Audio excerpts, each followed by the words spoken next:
यहाँ हवाओं को अपनी चाल पर गुमान है। इस झील के जल को अपनी शीतलता पर नाज है। जनाब, ये नैनीताल है, ये उत्तराखंड का ताज है।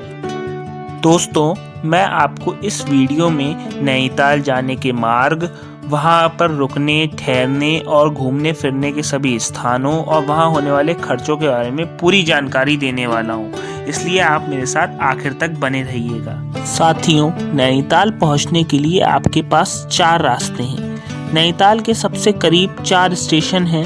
पहला काठगोदाम, दूसरा हल्द्वानी, तीसरा लाल कुआं और चौथा बरेली। इन चारों जगह से आप आसानी से ट्रेन या वाया रोड के द्वारा आप नैनीताल पहुंच सकते हैं। हवाई यात्रा के लिए सबसे पास हवाई अड्डा पंतनगर में है। हम ट्रेन से बरेली से लाल कुआं आए और लाल कुआं से काठगोदाम हम वाया पब्लिक ट्रांसपोर्ट बस के माध्यम से पहुंचे। इसका किराया बहुत ही कम है, आप आसानी से वहां तक पहुंच सकते हैं। दोस्तों, बरेली से लाल कुआं का किराया मात्र 20 रुपये है और उसके बाद काठगोदाम तक के लिए लाल कुआं से या हल्द्वानी से अधिकतर ट्रेनें खाली ही जाती हैं, तो आप उसमें भी सफ़र कर सकते हैं। वो भी मात्र करीबन 30 रुपये का किराया लगता है। दोस्तों, ये नज़ारे काठगोदाम स्टेशन के ही हैं। काठगोदाम स्टेशन के बाद से असली सफ़र शुरू होता है नैनीताल के लिए, जिसे आप या तो बस से या फिर आप किसी टैक्सी से या रेंट पर स्कूटी लेकर भी पूरा कर सकते हैं। यह सफ़र तो मात्र 33 किलोमीटर का है, लेकिन यह पूरा आपको आनंद दिला देगा। साथियों, हमने भी काठगोदाम से रेंट पर स्कूटी ही ली थी, जो कि आपको 500 से 600 रुपये पर डे के हिसाब से मिल जाती है। उसमें पेट्रोल का खर्चा आपका ही रहता है। उसके बाद आपको उससे सफ़र करने में आसानी रहती है और नैनीताल में पर्यटक स्थलों पर पहुंचने में भी आसानी रहती है। वहां पर सिर्फ आपको पार्किंग का ही किराया देना पड़ता है।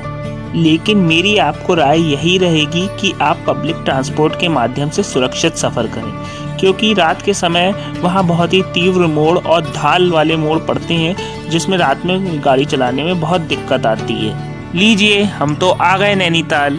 यहाँ की वादियों के पास कोई ना कोई ऐसी थेरेपी जरूर है जिससे यह हमारा स्ट्रेस गायब कर देती हैं।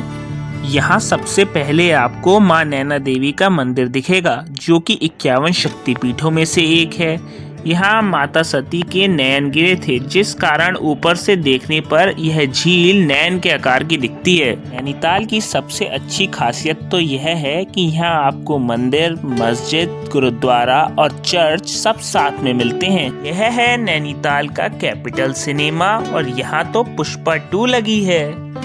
अरे यह क्या, यहाँ तो मैच चल रहा है और गेंदबाज ने डाली बॉल और बल्लेबाज ने मारा शॉट, लेकिन दोनों के बीच संपर्क में अनबन और ये क्या, रन आउट। यह नैनीताल के कैथोलिक चर्च का नज़ारा है। अगर आप नैनीताल जाएं तो यहाँ जरूर घूमने जाएं।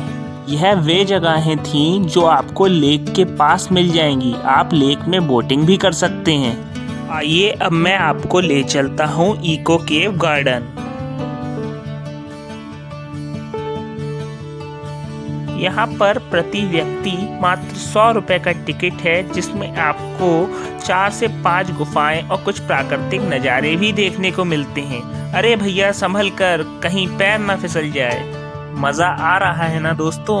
अभी तो और भी धमाल करनी बाकी है। अभी तो जू, मॉल रोड भी बाकी हैं। आप भी नए साल में नैनीताल का प्लान बना सकते हैं।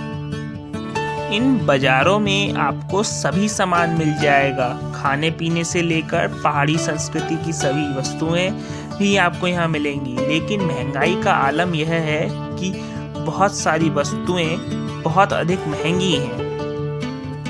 यहाँ मैं आपको बता देता हूँ कि नैनीताल में रुकने के लिए आपको होटल तो बहुत सारे मिल जाएंगे, लेकिन उनका रेंट बहुत अधिक है। इसलिए आप या तो हल्द्वानी या फिर काठगोदाम में भी स्टे कर सकते हैं, या नैनीताल आते समय कुछ रास्ते में जो होटल्स पड़ते हैं वहाँ पर भी आप रुक सकते हैं।